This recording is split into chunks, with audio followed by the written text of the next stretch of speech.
রাত নামছে, হাজার বছরের পুরনো সেই রাত। প্রকৃতির নিয়মে দিনভর কর্মব্যস্ত মানুষগুলো ধীরে ধীরে এগোচ্ছে ঘুমের রাজ্যে। সেই মুহূর্তে এই শহরের কিছু কিছু কোণার বিশেষ কিছু ভবনে ধীরে ধীরে জ্বলে উঠছে লাল নীল বাতি। সেই সাথে বাড়ছে উঠতি বয়সী তরুণী, রমণী কিংবা হাজারো পুরুষের আনাগোনা। তারপরের দৃশ্যটি শুধুই নেশার তালে উন্মাদনা কিংবা বিদেশি গানের তালে নাচানাচির নামে স্রেফ অশ্লীলতা। বলছিলাম এই শহরের আনাচে কানাচে ছড়িয়ে ছিটিয়ে থাকা নাইট ক্লাব এবং ডান্স বারগুলোর কথা। দর্শক, গাঢ় অন্ধকারের ভিতরেও আছে রঙিন আলোর এক অপরাধ জগৎ। ক্রাইম ইনভেস্টিগেশন টিম আজ সেই জগতের সাথে পরিচয় করিয়ে দিবে আপনাদেরকে। পুরো সময় আমাদের সঙ্গী হবার আমন্ত্রণ।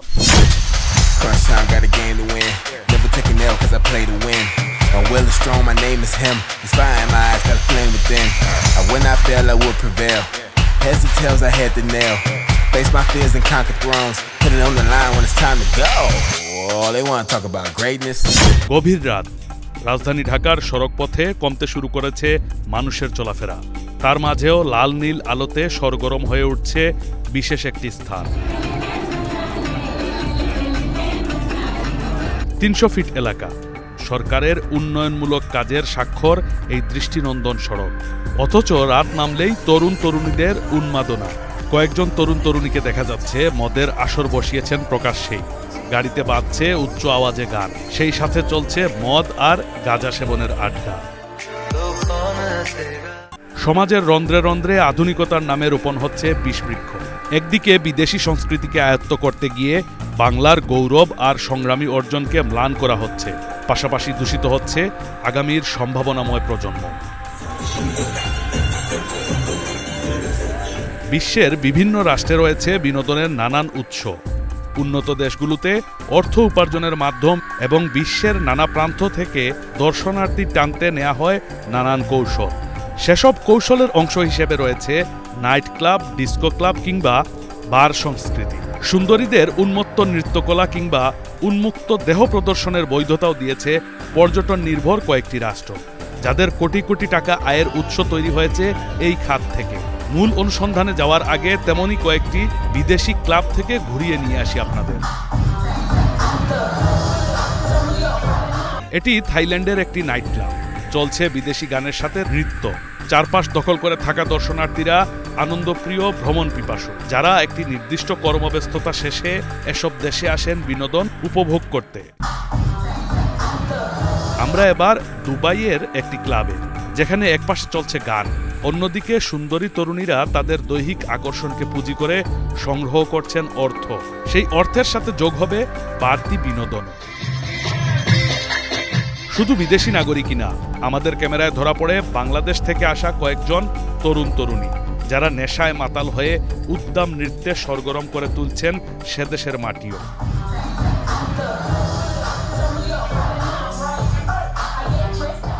এখন দেশে ফেরার পালা, অর্থাৎ বাংলাদেশের মাটিতে খোদ রাজধানীতে ব্যাঙের ছাতার মতো গজিয়ে ওঠা নাইট ক্লাব, বার এবং ডিস্কোর ভিতরের দৃশ্য দেখাতে চাই এবার। মাদক সেবন কিংবা সংস্কৃতির নামে অশ্লীলতা রোধে কঠোর আইন আছে আমাদের দেশে, অথচ সেই আইনের প্রয়োগ খুবই নগণ্য মাত্রায়। তাই তো প্রশাসনের নাকের ডগায় বিশেষ মহলকে ম্যানেজ করে দিনের পর দিন চলছে এসব অপকর্ম। পর্যটন নির্ভর দেশগুলোতে বিনোদনের মাধ্যম হিসেবে মাদক, পাব কিংবা ডান্স ক্লাবের অনুমতি দেওয়া হয় পর্যটকদের স্বার্থে। তবে বাংলাদেশে মাদক সেবনের ঢালাও অনুমতি নেই, আর নগ্নতার তো প্রশ্নই ওঠে না। অথচ আইনের তোয়াক্কা করে না এই মহল। দেশের মাটিতে বিভিন্ন ক্লাবের নামে গড়ে ওঠা মাদকের আস্তানায় চোখ ফেলতে চাই। এটি রাজধানীর গুলশান এলাকার একটি কথিত নাইট ক্লাব। চলছে উঠতি বয়সী তরুণীদের রমরমা নৃত্য, পাশেই চেয়ার টেবিলে চলছে মদ্যপান।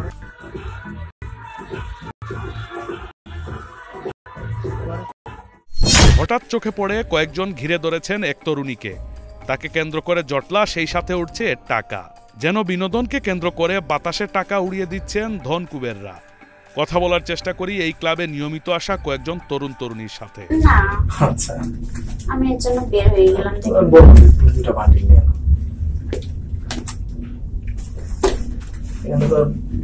সব তো বৈধ টাকায় মারবো না, তাই না? যাদের ওরকমের টাকাই মারে, বুঝেন না?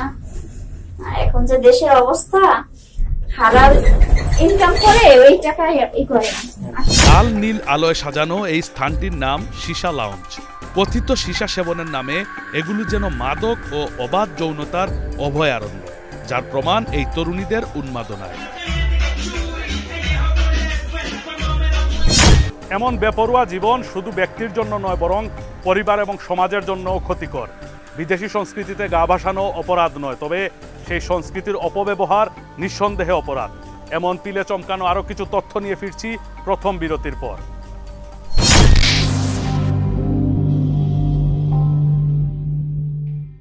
দর্শক, স্বাগত আরেকবার।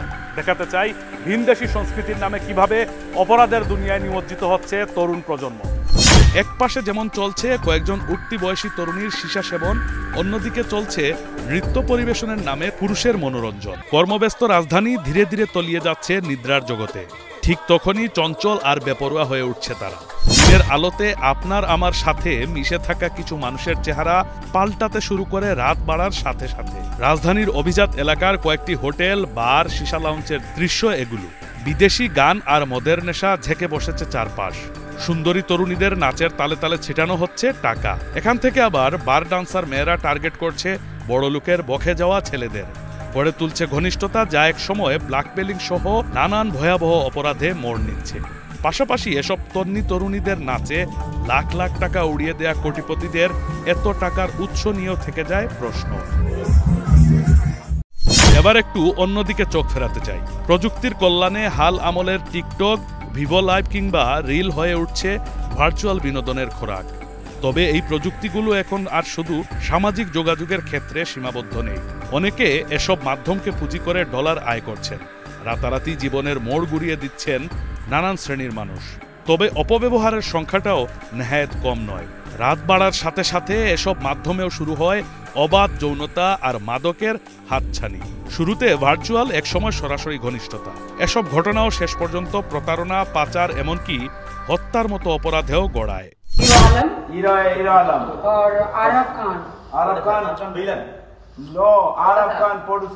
সামাজিক যোগাযোগ মাধ্যম ব্যবহার করে ভাইরাল হওয়া এবং নিজেকে তারকা দাবি করা ব্যক্তিরাও একসময় আধুনিকতার নামে উচ্ছৃঙ্খল জীবনযাপন শুরু করেন, যার প্রভাব পড়ে গোটা সমাজে। ৮০ থেকে ৯০-এর দশক দেশের শিল্প সংস্কৃতির বিকাশের স্বর্ণযুগ। দেশের পরিধি ছাড়িয়ে আন্তর্জাতিক অঙ্গনে সাড়া ফেলে দেয়া কালজয়ী সৃষ্টিগুলো আজ অপসংস্কৃতির আগ্রাসনে ম্লান।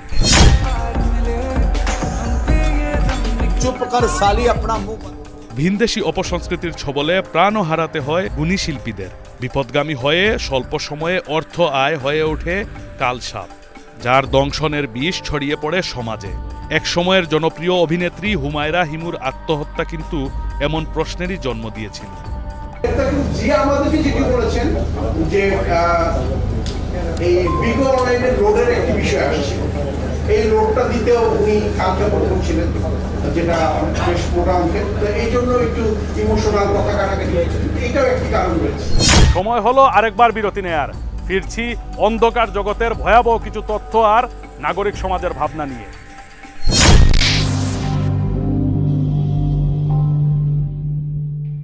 কৃতজ্ঞতা জানাচ্ছি যারা ধৈর্য সহকারে এতক্ষণ আমাদের সাথে ছিলেন। অভিভাবকরা কতটুকু উৎকণ্ঠায় সন্তানের ভবিষ্যৎ নিয়ে, অপসংস্কৃতি আয়ত্তে নিয়ে অপরাধে জড়ানোর এমন ঘটনাকে কিভাবে মূল্যায়ন করছেন অপরাধ বিশেষজ্ঞরা, কি বা বলছে আইন শৃঙ্খলা বাহিনী। চলুন এবার দেখে আসি। ভিনদেশি সংস্কৃতির নামে অপসংস্কৃতি আয়ত্ত করতে গিয়ে ধীরে ধীরে এক কৃষ্ণ গহ্বরে তলিয়ে যাচ্ছে এই প্রজন্মের কিছু তরুণ তরুণী, যা রীতিমতো ভাবনায় ফেলে দিয়েছে অভিভাবকদের।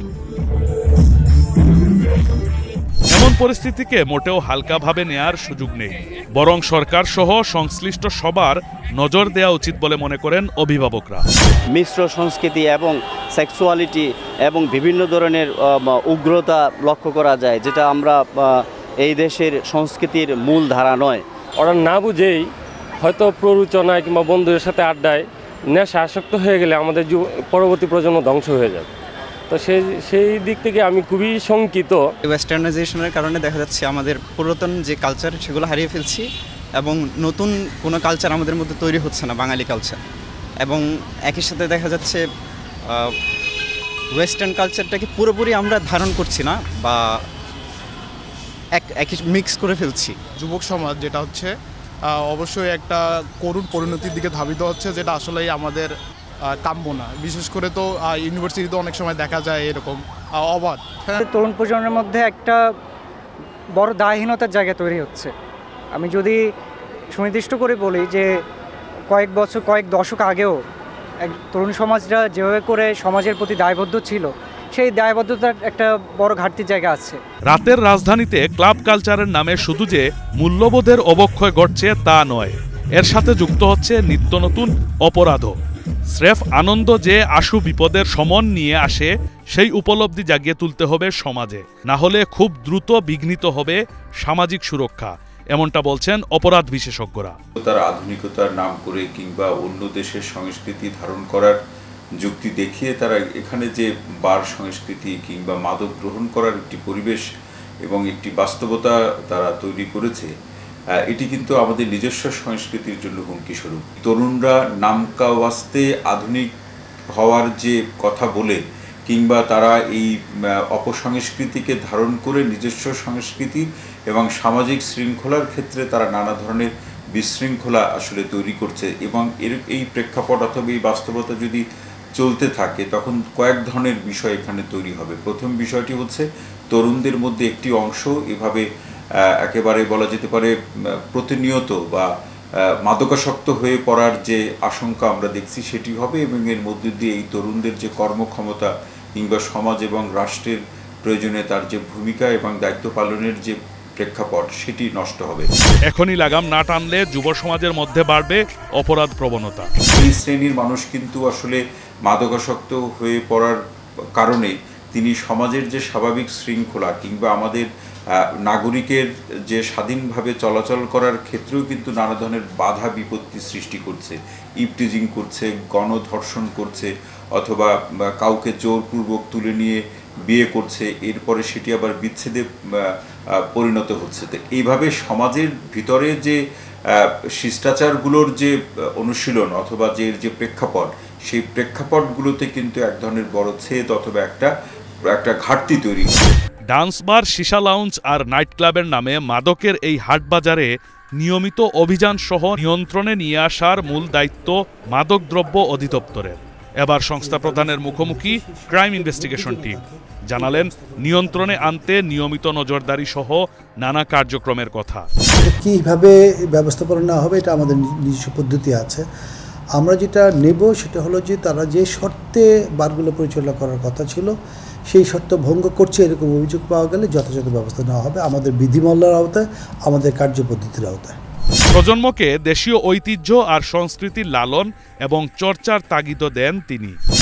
এটি আমার নলেজেও আসছে যে এরকম বারের যে লাইসেন্স গ্রহণ করে, সেখানে আসলে যে গানের যে লাইসেন্স নেয় সেটা কিন্তু পরিচালিত এবং সাংস্কৃতিক মানসম্মত গান পরিচালনার জন্য। এটা সব বারে আছে তা নয়, যা এই সমস্ত বারে আছে তারা সেইভাবেই পরিচালনা করার কথা। এবং এই অংশটি দেখভালের যদি এটাকে ভঙ্গ করে, সেখানে যদি উদ্যম নৃত্য পরিচালনা করে, তার মধ্যে স্থানীয় যে ইউনিটগুলো আছে, অফিসগুলো আছে, সেখানে আমাদের যে কর্মকর্তারা আছে এটা দেখভাল করার কথা। এবং এইটা যদি কেউ ভঙ্গ করে, ইচ্ছে করলে আইনের আওতায় আনা যায় এবং তাদের এই পারমিশন এটা বন্ধ করা যায়। তাদের যে শর্তে তারা এই পারমিশনটা নিয়েছে, সেই শর্তের মধ্যে যেন থাকে, এই ব্যবস্থাপনার দিকে আমরা নজর দিতে পারব। গভীর রাতে বার কিংবা ক্লাবে যাওয়া ধনীর দুলালরা টার্গেটে পরিণত হন একটি সিন্ডিকেটের, যে সিন্ডিকেটের মূল অস্ত্র একাধিক সুন্দরী রমণী, যারা বিভিন্ন নাইট ক্লাবে ঘুরে ঘুরে শিকার ধরেন। নেশায় আচ্ছন্ন তরুণকে দৈহিক সৌন্দর্যের জালে আটকিয়ে ব্যক্তিগত মুহূর্তের ছবি, ভিডিও ইত্যাদি ধারণ করে মাসের পর মাস চলে ব্ল্যাকমেইলিং। সামাজিক মর্যাদার ভয়ে সেই সুন্দরীদের মুখ বন্ধ রাখতে দিতে হয় মোটা অঙ্কের টাকা। এগুলো খুবই অহরহ ঘটনা। সাময়িক মোহমায়ায় আরও বড় ধরনের অপরাধে জড়ানোর ঘটনাও ঘটছে সাম্প্রতিক সময়ে। এমন অভিযোগ নিয়মিত আসছে আইন শৃঙ্খলা বাহিনীর কাছে। অভিজাত এলাকার উঠতি বয়সী ছেলেমেয়ে যারা আছে, তারা কিন্তু এই রাতের যে নাইট কালচার, ওয়েস্টার্ন নাইট কালচারে তারা ইনভলভ হয়ে যাচ্ছে। এক শ্রেণীর যারা অল্প বয়সী মেয়ে আছে বা নারী আছে, তারাও কিন্তু এইসব জায়গা যায় একটা টার্গেট নিয়ে, কোনো একটা ধনী দুলালকে যদি তারা বাগে নিয়ে আসতে পারে বয়ফ্রেন্ড হিসেবে, তাহলে তার কাছ থেকে অনেক টাকা পয়সা হাতানো যায়। এরকম একটা প্ল্যান করে কিন্তু একটা শ্রেণী সেখানে যায় এবং তাদের খপ্পরেও কিন্তু অনেক বড় লোকের ধনী দুলালরা পা দেয় এবং তারা নানানভাবে হেনস্থার শিকার হয়। তারা তাদেরকে টাকা দিচ্ছে বা বিভিন্নভাবে আর্থিক সুবিধার বাইরেও নানান সুবিধা দিয়ে তারা সেখান থেকে মুক্তি পাচ্ছে। বারের অনুমোদন নাই, অনুমোদিত বার না, এরকম অনেক ফ্ল্যাটে তারা এই ধরনের ব্যবসাগুলো করে। সুতরাং এই ঢাকাকে সেফ রাখার জন্য, নতুন প্রজন্মকে সেফ রাখার জন্য যেখানে অভিযান পরিচালনা করার দরকার হবে সেখানে অবশ্য আমরা অভিযান পরিচালনা করব। জীবন যার যার, তাই একে উপভোগ করার স্বাধীনতাও তার। দর্শক, ক্রাইম ইনভেস্টিগেশন টিম কারো ব্যক্তি স্বাধীনতার বিরোধী না, তবে ব্যক্তি স্বাধীনতার নামে মূল্যবোধের অবক্ষয় কিংবা সামাজিক বিশৃঙ্খলা ঘটালে সেই বিষয়ে আপত্তি আছে আমাদের, কারণ এটি সুস্পষ্ট অপরাধ। জীবনকে ভালোবাসুন, জীবনের প্রয়োজনে, নিজের প্রয়োজনে, পরিবারের প্রয়োজনে এবং দেশ ও সমাজের প্রয়োজনে। এই বার্তাটি রেখে বরাবরের মতো যেতে যেতে বলি, আপনার আশেপাশে ঘটে যাওয়া অপরাধের তথ্য আমাদেরকে জানান, আর অপেক্ষায় থাকুন অপরাধীকে বিচার এবং বিবেকের মাঝখানে ঝুলিয়ে দিতে নতুন কোনো ঘটনা নিয়ে আবারও হাজির হবে ক্রাইম ইনভেস্টিগেশন টিম। সেই পর্যন্ত সবাই ভালো থাকুন, নিরাপদ থাকুন। খোদা হাফেজ।